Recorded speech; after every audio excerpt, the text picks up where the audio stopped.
Bugungi top 5 ro'yxatimda siz bilan dunyo qarashimni kengaytirgan va didimni shakllantirgan o'zbek blogerlarim haqida gaplashamiz. Top 5. Abdusattor Abdurahimov. Iste'mol poygasida yutib umid. Bu o'yinda har doim sizdan zo'ri chiqadi. Siz 2 qavat uy qursangiz, kimdir 3 qavatli quradi. Bu o'yinda yutishning yagona yo'li bu unda qatnashmaslik. Lekin shu o'rinda siz yaxshi kambag'al odam bo'lganingizdan ko'ra, yaxshi boy odam bo'lganingiz afzalroq. Lekin bu ham asosiy maqsad bo'lmasligi kerak. Chunki bu mantiqsiz yashash. Maqsad loyihasi asoschisi shaxsiy rivojlanish bo'yicha kontent qiladi. Menga ularning asosan challenge videolari yoqadi. Masalan, shakarsiz 30 kun, yorug'liksiz 72 soat, 30 kun turi 00 da uyg'onish kabi videolarni maza qilib ko'rib, o'zim ham sinab ko'rganman. Rostdan ham absolyut foydali videolar qiladilar. Top tur Davronbek Turdiyev. Kitob 3-g'oyasi nimadan iborat?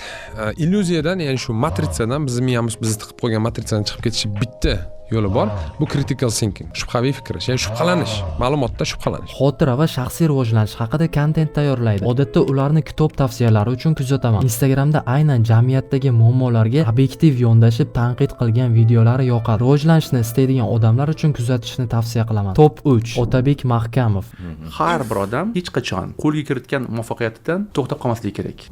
Zo'r bo'ldim-ku endi. Men eng yoqmagan, bilasizlarmi, men o'z vaqtida 50 yil oldin men bunaqa ishlar qilgandim. Da. Okey, davom 50 yil davomida keyin nima qildingiz? Yurdingizmi? Katta xolingizda yurganda. Shuning uchun men masalan farzandlarimdan o'sha savolni olishga qo'rqaman. O'zbekistondagi eng namunali jurnalist. Amerika haqida qiladigan kontentlari yoqadi. Ayniqsa har ikki gapni birida mashhur insonlarning iqtiboslaridan misol keltirishlari qismga loyiq. Instagramdagi videolarni ko'rib odam miyasiga dam beradi. Boshqacha vibe. Top 2 Teacher Azam.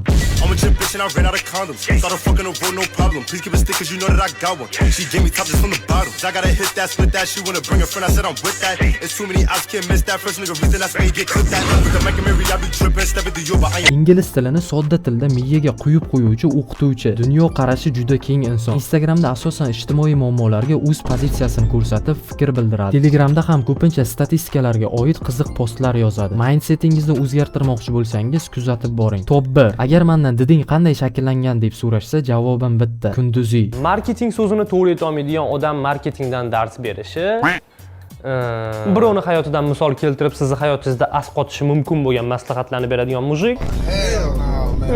Hayotida hech qachon $1 million ishlab topmagan odam qanday qilib millioner bo'lish sirlarini o'rgatishi. Hammaga salom, sizlar bilan Kunduziy va men bugun sizlarga qanday qilib zo'r futbolist bo'lish sirlarini o'rgataman.